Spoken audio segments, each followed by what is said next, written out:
Welcome to Free Thoughts. I'm Trevor Burrus. And I'm Aaron Powell. Joining us today is David Schoenbrod, trustee professor at New York Law School. He is the author of DC Confidential, Inside the 5 Tricks of Washington. Welcome to Free Thoughts, David. Thank you very much. I'm glad to be here.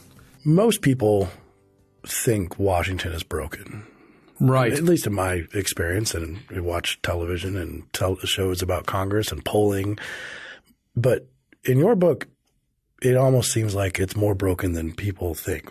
Do you agree with that? Even as broken as people think Washington is, it's worse than they imagine? Yes, it is. I agree. And the reason that the book shows it to be worse than people think is I try to explain why it's broken. I mean, we know that Washington doesn't work for us. The polls show that overwhelmingly. We know that politicians are tricksters. What I try to do in the book is explain how they get away with the tricks, even though we know they're tricksters. And the problem with the tricks is that they take credit for rosy promises, get credit for rosy promises, but manage to shift blame for the bad consequences. That's why government's broken. So how do they do it? Well, they get away with these tricks for the same reason that magicians can seem to pull rabbits out of hats. We don't see the sleights of hand. So what the book is really about is the sleights of hand through which they get away with promising us the sky and give us dirt instead. And once I'm able to point out the sleights of hand, then it's possible again to point out the ways of stopping the trickery. When you say Washington doesn't work for us, there are two senses of work there. So on the one hand, it's not – do you mean that Washington is broken and that it doesn't provide us with the things that it ought to, or it doesn't work for us in the sense that it works for someone else, that when it's doing its thing, it's doing it in the service of someone else or some other set of desires than us, the voter? Aaron, that's a good question. I think it doesn't work for us in 3 senses. Sense number 1, the statutes they pass are not designed to do good for us. They're designed to make the politicians look better. And this is a fault of both the left and the right. So this is not a left versus right thing. It's an us versus them thing. Second of all, the tricks allow them to take support from businesses, from unions, all kinds of advocacy groups, do favors for them in return for that support, but avoid blame for the bad consequences for us of catering to these special interests. Third, it doesn't work for us in the sense that most of the time that politicians spend, I'm talking about members of Congress here, is on fundraising and PR, not legislation. Guidelines presented by the Democratic National Congressional Committee to incoming freshman legislators suggested spending 2 hours a day on legislation, 4 hours a day on fundraising, and many more hours on various sorts of PR. Given that they're only here 3 days a week in Washington, that means the average member of Congress spends less time on legislation than an amateur golfer does spend on the golf course on weekends. And they also might be golfing too, so that would even compound the problem. Right. That's you never even know. It's so good to know we have a president who's an avid golfer like his predecessor. I know. in office. It's been a trend for a while, I feel like. One thing you say in the book that I found to be very interesting is something that I've made a point to people, especially outside of the Beltway, is that there's more agreement in Washington amongst policy people than many people would think. That you get a bunch of Cato scholars and a bunch of people from the Center for American Progress, which is a liberal left think tank, and say, okay, you guys have despotic power of the government for 10 days and you have to vote. You can put things in place that get 90% votes from both people. And there would be a lot of things that we would agree on with them. And even if you made the consortium bigger, that there's a lot of problems in Congress, but in terms of things to fix, there's a lot of agreement. I agree with that. Absolutely. In the book, I discuss a book by Ralph Nader that makes just that point, that left and right agree on a whole bunch of stuff. The reason that the politicians don't is because the trickery allows them to take extreme positions without dealing with trade-offs. So, for example, members of Congress could say, I'm against pollution killing children. And then other politicians, and sometimes the same one, will say, I'm against regulations killing jobs, right? And so they're avoiding the necessary trade-offs, the inevitable trade-offs between environmental protection and the economy, which allows them to take extreme positions, which leads to a kind of schizophrenia in government. And it's that schizophrenia that creates the polarization that in turn causes the gridlock that keeps Congress from resolving issues that need to be resolved. Should libertarians, sometimes we like to talk about that gridlock is not that big of a deal, that not that big a deal if Congress can't get things done. Really efficient government can be just as scary as inefficient government. Should libertarians also endorse making Congress work better? The inefficiency here, the gridlock here, does not cause government to do nothing. It causes government to do what it was doing before, which is often a lot worse than nothing. There's often opportunities for government to produce more good with less constraints on liberty, and the government is unable to get there because of the gridlock. Is this a relatively new phenomenon? Like we point at a time in the past when Congress worked or worked better than it does now? Yes. Now the approval rating of the federal government is about 19%. It was the same before Trump was elected as after. In 1964, the approval rating of the people, 76% of the people thought the government was doing a pretty darn good job. So the fall off happened from around the late 60s onwards, and that's when the tricks began. Is approval rating the best way to judge how well government is working? Like maybe the people weren't paying as much attention then as they are now, or maybe they were less turned off by the bad things government was doing than they are now. I mean, government did all sorts of awful things, and Congress did all sorts of awful things and passed all sorts of terrible policies during that time when its approval rating was quite high. So what's the connection necessarily between working in the three senses that you talked about earlier and approval rating? It seems to me that a libertarian ought to believe in the efficacy of the marketplace. The customer of the government is the people. So if the people are dissatisfied with the product they're getting from their supplier, I think that should count for a whole lot. Now, and I don't believe that people were worse informed back then than now. To the contrary, back then when officials had to deal with trade-offs, they were doing more concrete things. You saw the trade-offs they were making. Now, what we get is slogans.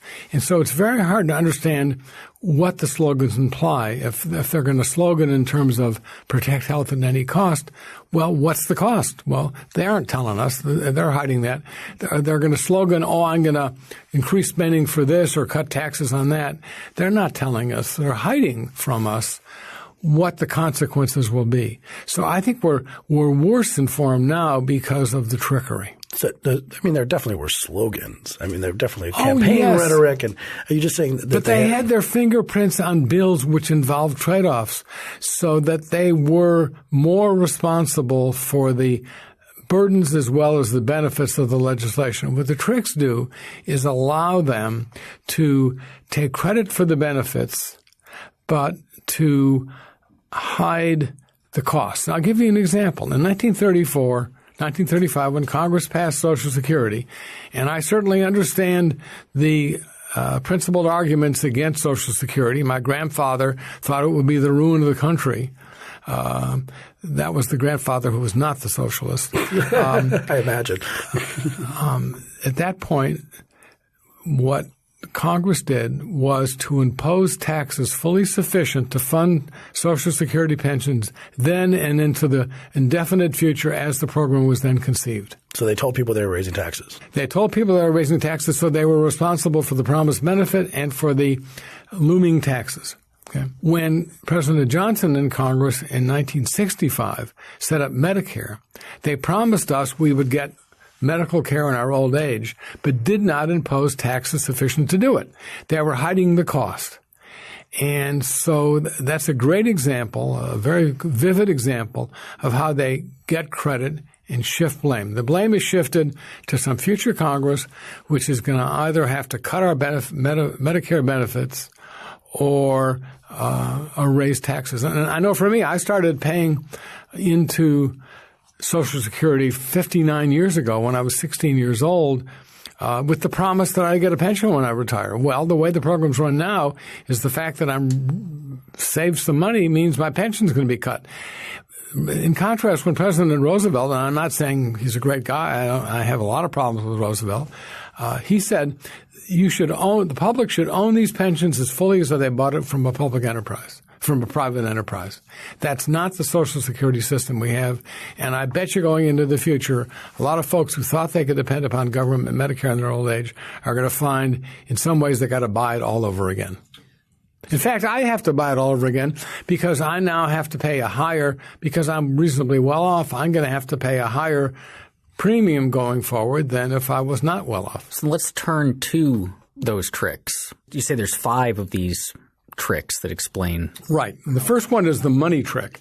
And I've already illustrated that, where they make very tangible and concrete the good stuff they're giving you and hide the long-term costs. The second trick that I'll talk about. I think we should. I would tell the money trick a little bit, like the budgeting. How do they do the budgeting? Boy. I know it's really complex, but basically you're saying that they might do something where say we're going to pay $10 billion for this, and we'll adjust something on the bottom that in 20 years will theoretically save the government $10 billion, and therefore we're zeroing out, which just seems like a Let me make a suggestion to you. Okay. Why don't you just ask me, how do they get away with hiding the costs? There you go. Straight up. How do they get away with hiding the costs? Well, first of all, they put most of the emphasis on the budget for the next 10 years. The problem with that is that Congress, knowing that, shifts income from beyond the 10 years forward in time into the present 10 years, the upcoming 10 years, and it shifts costs from the current 10 years beyond. So the deficit for the coming 10 years is not nearly as important or big as the deficits looming in future decades. That's number one. Now, they also pretend to care about the long term by telling the Department of Treasury to do something called the Financial Report of the United States. But this is and that's supposed to be a long-term projection. But it's full of trickery in many ways. For example, the financial report has glowing, happy generalities at the beginning. But the bad news is hidden in the footnotes on page 250. Beyond that, they released the financial report of the United States without a press release, without a press conference, often on the day before Christmas, in order to ensure that it doesn't get covered in the press, and it doesn't get covered in the press worth a bit. So basically, they're using these devices and many others to hide the real costs of what they've taken credit for. It seems odd that wouldn't get covered in the press. If it's that egregious, and it seems like they're so going out of their way to hide these things. I mean, that journalists know that this report exists. They know when it comes out. Why doesn't it then get covered? I mean, we have a press that seems interested in the tricks that Washington gets up to in D.C.? Well, I don't have a good answer for that, but there's a couple things that come to mind. First of all, it takes work. Second of all, it takes expertise. It's not as if there's no coverage of it, but it'll be like a few paragraphs in Investor's Business Daily. It is not a headline in USA Today, and it's certainly not featured in the New York Times. I think when it comes to long-term fiscal numbers regarding the United States, it's almost hit levels like talking about distances to Jupiter, or you try and use these metaphors. Like, this is 10 million miles beyond, Uranus is 10, and everyone's like, okay, that's just all like very far away from me. So if you tell them the debt increased by $2 trillion, I'm not sure it means that much to people. No, exactly. It's an abstraction, whereas they concretize the good things. So you get a letter from Social Security saying this is how much you're going to get per month. That's brought down home to you. Now, if they were going to do something that concretizes the cost, they'd send you a letter that would, and this could be done, estimate how much it would cost the average family in terms of tax increases or spending cuts per year for the federal government not to go bust. In other words, to keep the debt equity ratio stable. And then there ought to be a calculation, and that letter also ought to say that due to the actions of Congress in the last 2 years, this is how much that figure has gone up or gone down. Now, once you have that, you could hold your representatives accountable for their votes that did that. Whereas, who could you blame for the debt? I mean, that has to do with the actions of thousands of representatives over many years. Beyond that, the letter ought to say that if Congress waits another year to begin imposing this annual cost on you, this is how much greater it's going to be. So then they'll be accountable for doing nothing on it, right? So it's like the specific versus the abstract. So that's, and in order to make that kind of calculation, and to really begin to make it concrete for the average family, it would take a lot of work, take more expertise than the average reporter has. And I'll tell you, in writing this book, I had to try to figure out how I could concretize. So I went to a fellow by the name of Jagadish Gokhale, who works for Cato. Yep, he was our former colleague, yeah. And I said, Jagadish, help me. And he wrote a paper. It took him, I think, over a year. And this is a PhD economist who's analyzed this kind of thing before, to do all the calculations.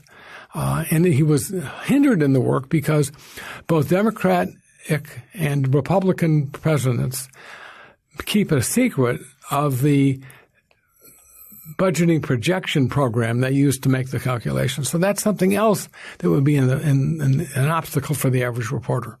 This is as much a dark secret, probably a bigger dark secret than if the CIA kept it. And then Snowden, if it was the CIA, Snowden could reveal it. But it's kept so amorphous it can't be revealed. So then the solution to the money trick would be this transparency. Yes. And would be a more immediate and concrete scoring of bills so that you can say and bring it to the family mailbox so individual families understand what's going to happen to the average family. We can't tell you what's going to happen to your family because that would depend upon knowing how Congress is going to react to all this. But we can tell you what's going to happen to the average family. And that's a powerful enough message. I think last I heard it was to pay out something like $62,000 per person or something like that to pay off the national debt. And so it's a huge number. If you did just get a bill in the mail, it's like, here you go, you owe us all this money in order to pay off the debt that we. The thing is, we don't necessarily have to pay the national debt. We could be fiscally solvent and prudent if we keep a debt to the end of time. What can't happen is the debt. National income ratio can't grow. And we could calculate what it would take to do that. What would happen? What's the tipping point on the debt? Well, we don't know. What is theoretically the tipping point? What would happen for it to flip? Okay. Not exactly where, but. Okay. Well, if we got to a point where lenders would not lend to us, then we'd be bust.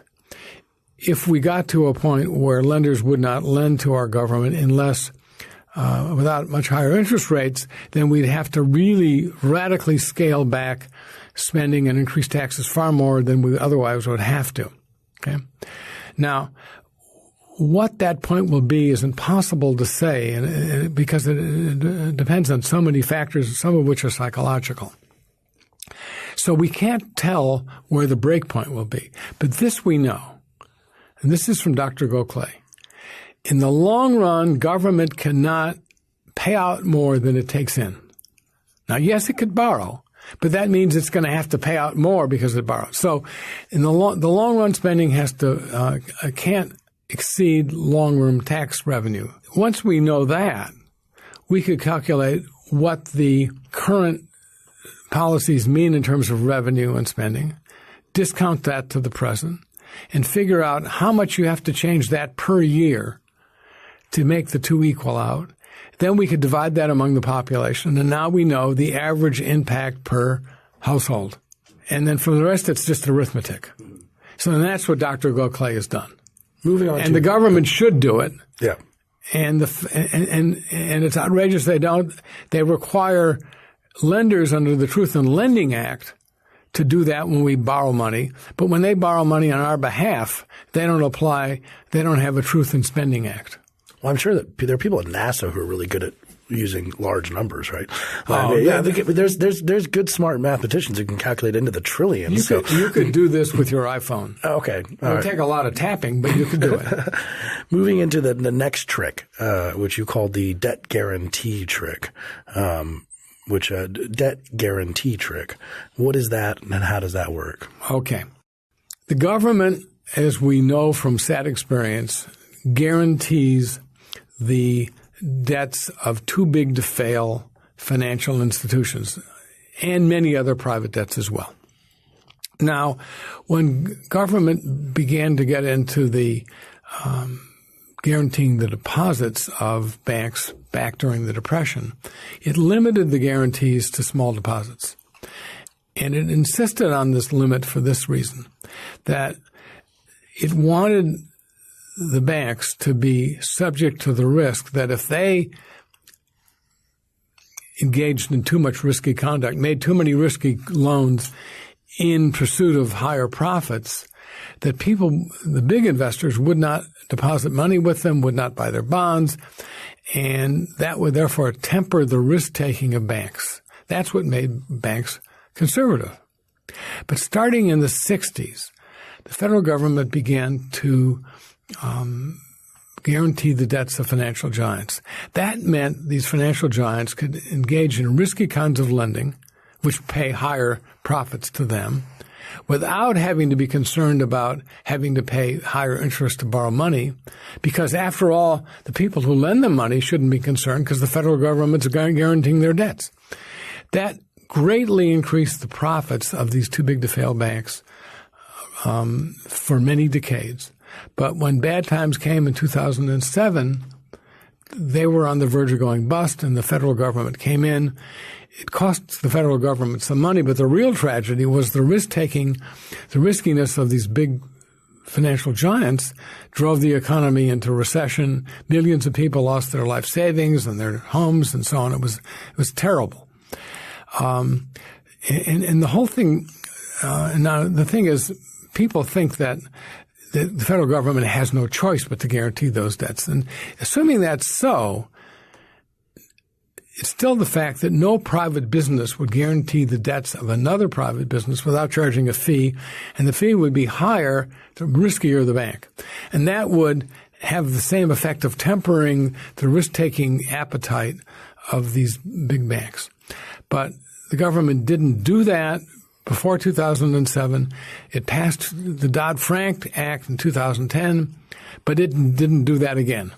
So the debt guarantee trick goes on, even though Dodd and Frank promised they'd ended it. What is the benefit that Congress is getting? You said the general thing here is their members of Congress are trying to reap benefits and hide the costs. Is the benefit here that they save the banks or like that? The benefit they get is they increase the profits of the banks, which means the members of Congress of both parties get a lot of big campaign contributions from Wall Street financiers. But they shift the blame for the financial crashes and the bailouts to whoever happens to be in office when the bailouts happen. So George Bush and whoever was in Congress in 2007 and 8, they took the blame. But for decades previously, Democrats and Republicans were getting big campaign contributions. The next trick is the federal mandate trick. Okay. Well, we've all heard about federal mandates. So this is what's involved.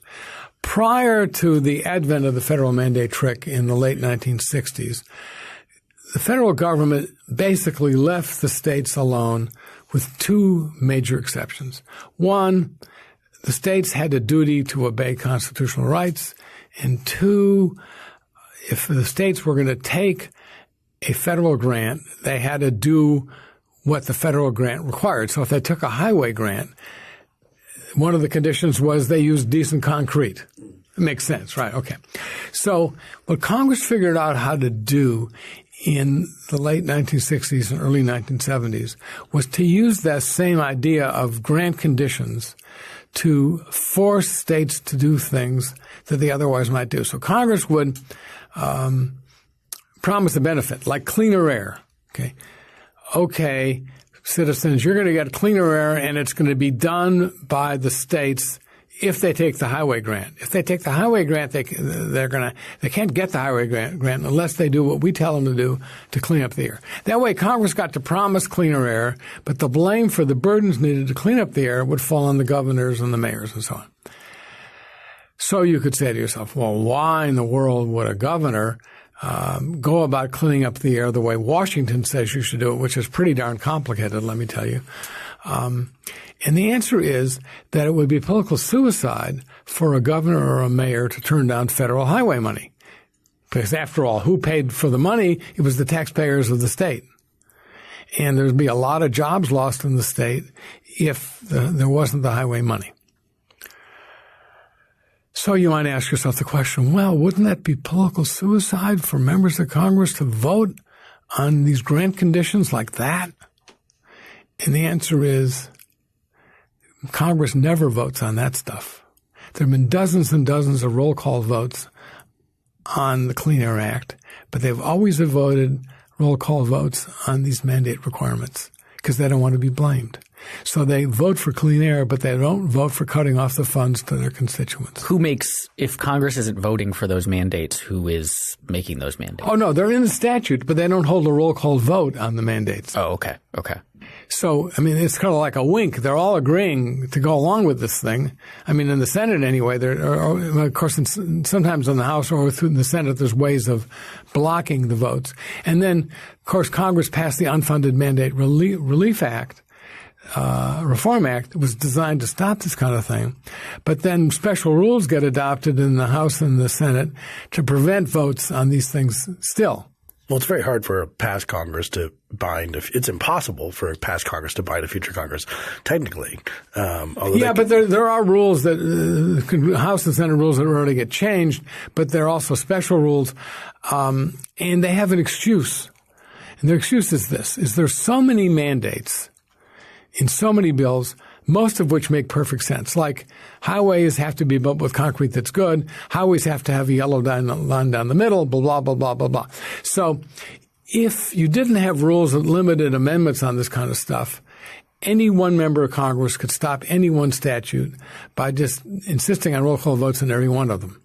So I have a solution. I have a way of getting votes on the controversial mandates without allowing a single member of Congress to stop Congress in its tracks. And the answer is this. Think about how the National Football League deals with complaints about rulings on the field. I mean, the review of the film in the right. You get so many a game, and so I would say that every member of Congress gets one roll call vote on a mandate. And if you win, you get another. And if you win, you get another, and so on and so forth. Now, that begins to change how things work in the drafting process in Congress.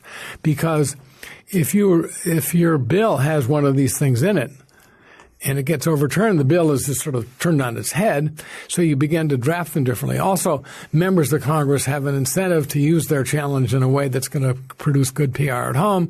They don't want to have it lost. So it totally changes the whole mechanics, the incentives of the legislative drafting process, so we can get votes on the really controversial, troublesome stuff, but most of the mandates would slide through because they're widely supported, like decent concrete. The next trick, the fourth trick, is the regulation trick. This is something that I do a lot of work on, the administrative state and the legal part of Cato. And it does continually aggravate me that most laws are not passed by Congress anymore, but they are conveniently avoiding both blame and can take credit if they so choose. So how does the regulation trick work? Okay.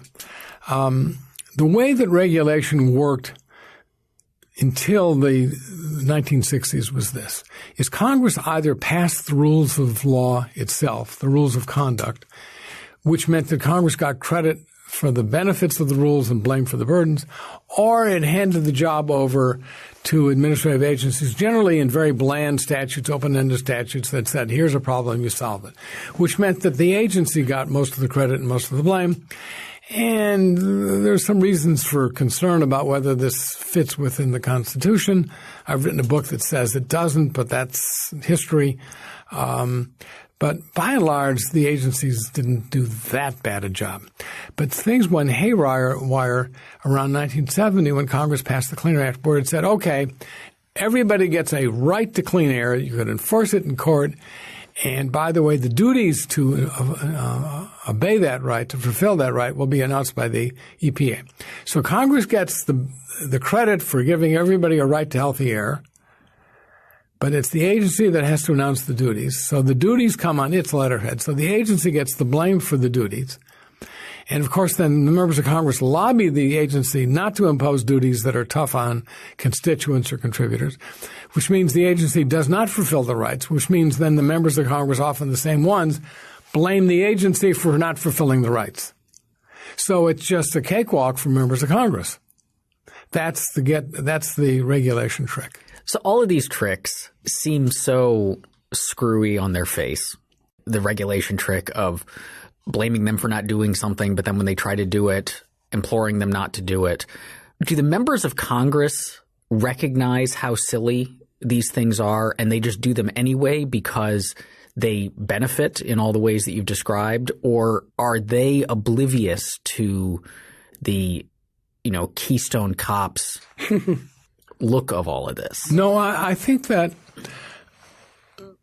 are and are not aware. I mean, I've had members of Congress with jurisdiction over the Clean Air Act say to me, we got to stop the blame shifting. They know all about it. On the other hand, it's the way that business gets done. So the ones that are younger come here not even aware that these are tricks or differences from the past. This is just how government works, and they're socialized into this. It's like you're a freshman in college and people wear white sneakers or whatever it is. You just fall in. But I think that many of them do not feel good. They know that their jobs involve a large amount of fakery, and they rationalize it this way, that if I don't do this, the other party is going to gain seats in the next election, and people even worse, who will behave even worse than I do, will get elected. And that's not an illogical rationale. I mean, if you believe your party has the better stance for the public, and I think almost all of them do, then winning and keeping your majority is the most important thing. And losing that is just terrible. So that's why I say our attitude ought not to be hate the members of Congress, even though they are ludicrous, but rather hate the game, change the game. So that's why I'm proposing ways of changing the rules of the game to stop the trick. So, for example, what I would do with the regulation trick is to have a procedure that says the most important regulatory decisions must be voted on in Congress, whether they're to regulate or to deregulate. Now, the Republicans have a bill called the REINS Act, which claims an intention of doing that. But it's not framed in terms of making Congress responsible. It's framed in terms of being against regulation. The whole premise of the bill is that, the REINS stands for regulations from the executive in need of scrutiny, as if the problem originates in the agencies. The problem originates in Congress commanding the agencies to do all these regulations, and if they don't, they could be sued in court by citizens, right? So there's a trick there. And then what the statute says, is that it deals only with increases in regulatory costs, not deregulation, which ensures that the Democrats are never going to support it in the Senate, which means it'll never pass. So this is another example of the trickery. The Republicans who support REINS could take credit for being responsible, but never have to shoulder responsibility because REINS will never pass. This is heaven. Yeah, that makes sense. If you could still have the agencies, they could still use their expertise, but then after they come up with what the regs should be, then Congress has to actually vote on those things. Exactly. That's crazy enough. It just might work. It sounds like somewhat constitutional government. Well, and indeed, James Landis, who was the New Deal's guru of administrative law and later dean of Harvard Law School, proposed just this thing in a book written in 1938. And Stephen Breyer, in a law review article, showed how it could work. But, it's advantageous to members of Congress right now not to have this reform because then they don't have to be responsible. Now, the final trick is the war trick, which is a depressing one. It is the most depressing one. It's the most depressing one because it involves the most solemn decision of government, which is to go to war. We've only had 5 declared wars in the history of our country. But the rest of the wars were specifically authorized by Congress for the first 160 years of the country. And this would not have surprised the framers because most wars in Europe at the time were not declared wars. And so they expected undeclared wars. But the habit was for 160 years that Congress would specifically say, I authorize this war. Not just that we funded it, but we've authorized it. That changed with Korea in 1950. President Truman said he didn't need to get authorization from Congress because it was just a police action. Turned out 33,000 Americans died in it, plus lots of other people. And the public was very much against this. And by the way, the polls show that the public is very much against presidential government. It wants Congress to be involved, even though it has a low opinion of our president Congress. So anyway, because the public opinion was against unilateral presidential decisions to go to war, Congress passed the War Powers Act, in which supposedly Congress says to the president, you can't go to war unless you ask us first. Now, what's happened is if the war is non-controversial, then the president does ask for authorization. If it's controversial, and particularly if people really don't know whether it's going to be popular in the long run, then Congress finds it advantageous not to be asked. So the president and Congress in those cases collude for the president to go ahead anyway. Like, for example, in Libya, members of Congress of both parties told Obama, go into Libya, but don't ask us to vote on it. So that means that members of Congress could march in the victory parade if it turns out to be popular and blame the president if it turns out to be unpopular. Yeah, it's disgusting. Yeah, it does start to seem that this sort of crazy experiment is falling apart in the Constitution, that we're having then how do you accountability for these people. You've offered particular solutions to each of these tricks, particular ways that we could change the rules to head them off. But all of these changes would require government deciding to change the rules. It would require Congress in particular to change the rules. And so if Congress has embraced these 5 tricks because they work to its advantage, the advantage of its individual members, what incentive do any of them have to change any of these rules? Okay. Well, first of all, they know that the federal government is unpopular, and they know that Congress in particular is unpopular. Second, they wake up in the morning and look in the mirror knowing they're going to work for the most unpopular, despised organization in the country. That can't be fun. And talking to them, they don't like it. On the other hand, it makes perfect sense for them individually to keep up with the tricks because otherwise they may well lose their majority. On the other hand, if they all agree to play by new ground rules, they could earn a modicum of self-respect, stop being so ridiculous. And I agree with you, they look ridiculous in doing this stuff, and they know they look ridiculous doing this stuff. Now, but I think that in itself isn't enough. But if we begin to have even a critical mass of citizens who started writing to their representatives saying, I'm for the Honest Deal Act, I'm for this kind of thing where the tricks get stopped, then we began to change the the way the electoral process works. Because then if a member of Congress says, I'm for the Honest Deal Act, that may be a source of some additional support in the next election. And after all, if it does pass, then the other side is bound too. And besides, I don't have to start taking responsibility until after the next election, right? And then you can imagine it from the point of view of a state legislator who wants to be in Congress. So that legislator introduces in the state legislature a state version of it. And by the way, the appendices of my book outline the Honest Deal Act. They outline what a state version would be. Say the state legislator introduces in the state legislature, throws his hat in the ring or her hat in the ring for Congress and challenges the incumbent. Are you for the Honest Deal Act of the federal government or not? I am for it, right? That begins to provide somewhat of an opening. And so what I think the essential first step here is for people to go to my website, dc-confidential.org, and there's a tab there, Take Action. It makes it in 2 minutes you could send an email to your senators and representatives asking them to do the right thing. And if people begin to do that, I think we're going to begin to see people introducing legislation along this front. I've had discussions in the last couple of days with some people in Congress who are beginning to work on this, but it's going to happen faster if folks at home get off their butt for a second or sit on their butt and go to the computer and send these emails. Then we're going to begin to, I think, make some tracks. Thanks for listening.